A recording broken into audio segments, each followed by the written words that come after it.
Okay, we're on the second one now.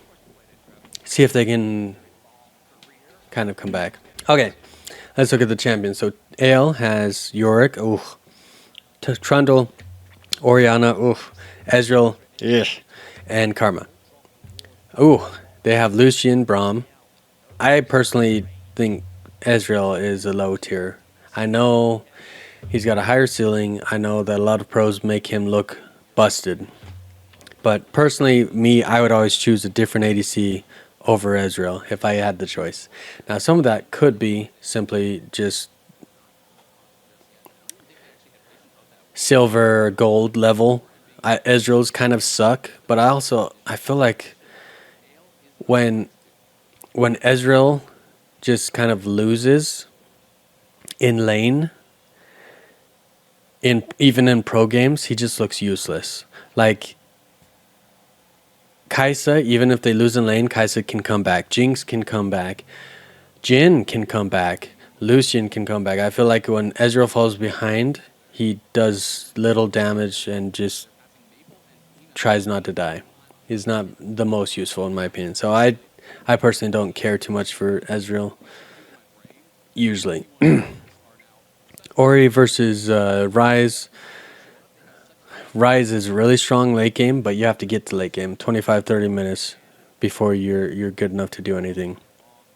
But at the same time, Ori late game is also still strong and has a good ult if used right. So it's hard to say which one wins. It is Faker, so I mean he could still do good. And I mean Faker, look, Rise is still doing decent damage, right?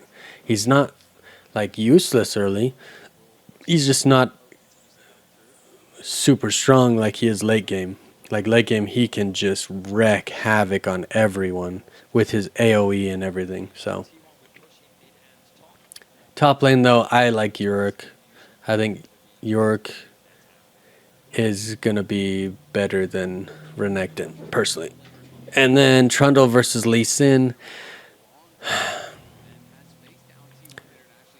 I think right now the problem is last game I said T1 had really good tanks to help with their ADC. This game they have more pseudo tanks. So it's going to be harder. Whereas AL has better tanks. I mean, Karria's Braum is going to be good. That's for sure. And he's a really good tank. But Renekton, less so. More like a pseudo tank, and that's it. So it's a little bit harder. But Lucian doesn't need it as much as maybe Jhin needs a front line. So I think it's fine. Owner is now going probably to see if he can get a gank or steal their Krugs. I think they're going for the dive. I think they can do it. I think Owner, yeah, goes in, gets it, and then Doran gets out. Yeah, that's fine. That's played well. I think they could have done either one tanking it because Lee Sin can also W out. I still think Yorick's is going to be really annoying to play against. Yorick could change. Okay, nice ult. Except for he still has flash, right? Oh, is he flashing right here? Oh, okay. And then that should die in like a couple seconds. I guess it is kind of like Tibbers. It stays a little bit after he dies. That was really good. So now 2-0. Oh, and they make another play on the other side too. Bam. That's really good. Okay, so they're playing much more crisp. Where is Trundle? Trundle's at his Krug. So yeah, they have nothing to fear. I'm wondering if they sent Renekton bot lane to get Renekton a lead, because again, I feel like Yorick against Renekton, Yorick wins. I feel like. I could be wrong. He could be a counter, but I feel like Yorick is better. He's got some poke. He's got his stupid goals and his ult. So I think they want Renekton to get ahead so that he can somewhat deal with Yorick. Split pushing in late game. But it looks like they're done with that, so they sent Yorick bottom. And I think Renekton has got almost 500 gold lead, so, and a half a level lead it looks like, so I think he's doing just fine. They have the ward on Tarzan, so they know Tarzan's around. So now they're going to go for grubs. They have the push in top lane. Looks like they kind of have the push in mid. And so it looks like they are doing just fine. Can they at least steal one? They don't want AL to get all three, if possible. Okay, they get one. Okay, nice, nice. Okay, yeah. Oh, they if they get the stun on Tarzan, Tarzan's dead. Okay. Ooh, Faker's already starting to do some damage. Okay, so they get two. AL only gets one, so they turn that around. That was well played. Doran wasn't even there. Oh, Flandre didn't even come either.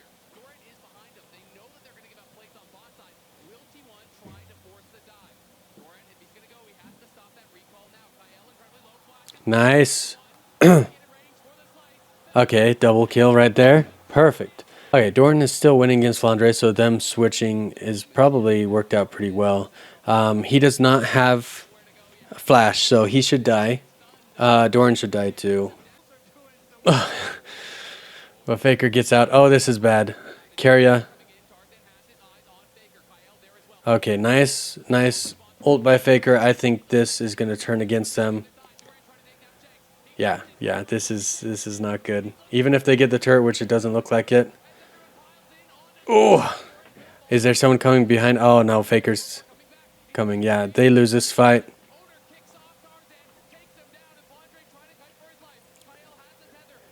Do they get carried? They don't even get carried. Okay, so that's basically 4 for 1. Flandre still, like I said, Yorick is just so hard to kill. He's so annoying. I mean, look at the health Flandre just keeps getting because of his stupid maiden.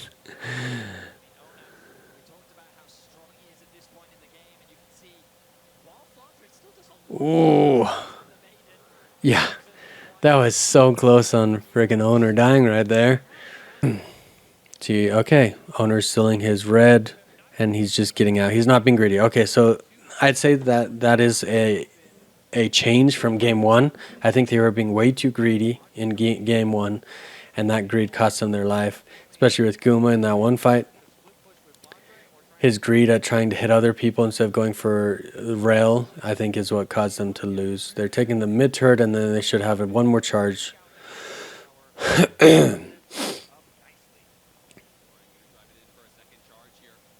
And they get another tower. Okay, so it's 2 turrets for nothing. Oh, Faker.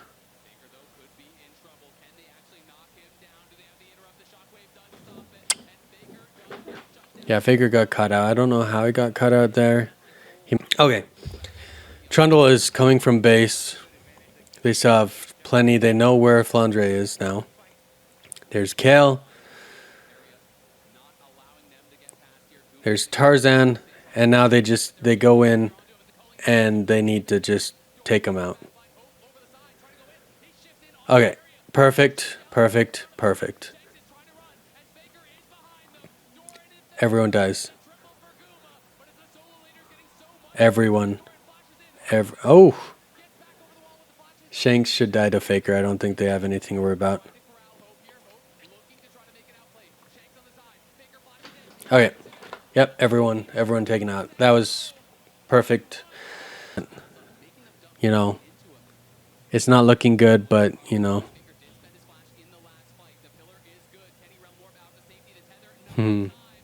Faker with another escape.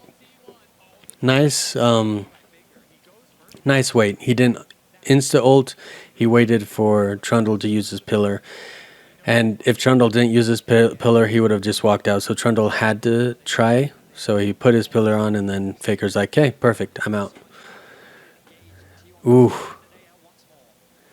Okay, Flandre is going to be the hardest, but they're all running. So, oh, barely missed. I think take on Kale. Okay, just let him go. Oh, Guma's there? Okay, never mind. I didn't see Guma, but I still think you can catch him. Take him.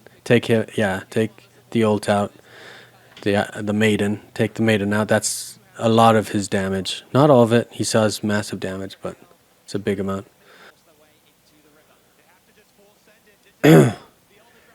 Okay, they should do enough damage to take it. Yeah, to take it just so fast. That was a good E by Hope, but Faker's damage is just massive at this point. Ooh, Hope lives by the skin of his teeth. Okay. I think did he just smite him? Is that what happened? Yeah, I think it's he's that's disrespectful. Okay, so game over. 13k gold. By the time they finish, it'll probably be like a 14. All right, so let's look at the champions, and then I'll see if first off, again, Ezreal behind is not very useful in my opinion. So if you get behind and against Braum, Lucian, it's harder to get ahead. Karma's trying to cover up that weakness in my opinion, but Braum is very powerful, and I think Karia's Braum is generally really well played, very strong. Again, Ryze versus Orianna. I think Ryze has some decent damage, but I think Orianna generally should be slightly advantaged early game. But I think Faker was able to eke out a slight advantage. So I think already that was going bad for them. Bot lane, I personally think Lucian and Braum should generally win if both sides play well, just as well as each other. I think Lucian and Braum should win. So Ryze winning mid when I personally think Orianna should slightly win, but Ryze late game can be very powerful. But again, Orianna's wombo combo can also be very valuable. But they're engaged. I think that might be where it's hard for them. Karma has a bit of an engage, and her shielding can help, but it's not huge. Orianna's ult is about all, but she still can't really charge into them. She still has to keep her distance. Yorick and Trundle are their main engage and tanks. Trundle, look, he's only 120 behind Owner at this point. He kept up well, and he still stats with his ult, so that's good. But at this point, their tank is Keria. I don't think he's going to ult Keria, and Braum is in my opinion, he's very annoying tank, especially if his ice shield is used very well. It can be really hard to engage and get past him, especially with Ezreal. His big thing when he's behind is his ult. Braum shuts that down. Generally, for the most part, a lot of those ults are going to be blocked, going to be stopped. So again, behind Ezreal, not doing much. Ryze kind of ahead from the start, you know. And then Doran, he got some help, but I think also I don't think AL really misplayed per se. Besides in draft, because again, I think Ezreal. I personally think Ezreal should be someone else most of the time. Most of the time, especially against a Braum. Most of the time, yeah. But I think again, what I said before is Yorick was the key. I think Yorick can be insufferable and really hard to kill, and he does love damage. He's really good split pusher, but he also can be a really good team fighter. And his maiden also makes him be a tank of sorts, and his maiden tanks a little bit. Can be brutal.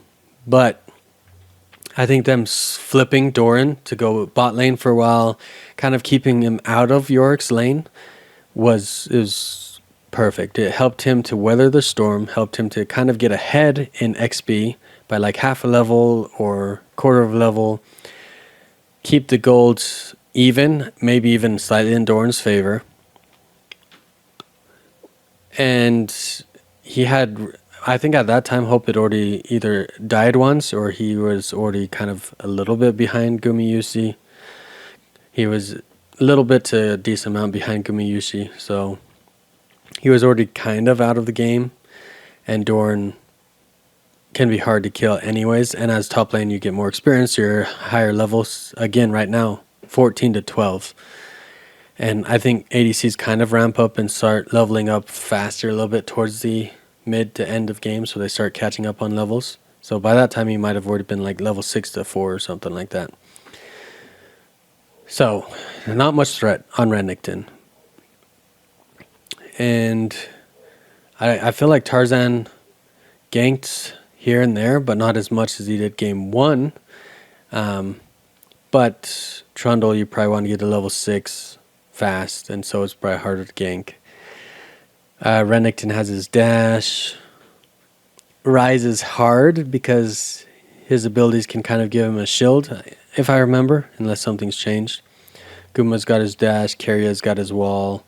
So it's kind of hard for him in this game to gank, so any like early game advantage is kind of hard to gain by Trundle, so it's nullified, negated. Owner did a good job ganking, and Lee Sin is really good ganking early game too, as well as throughout the whole game, especially if ult is used well. So there's that.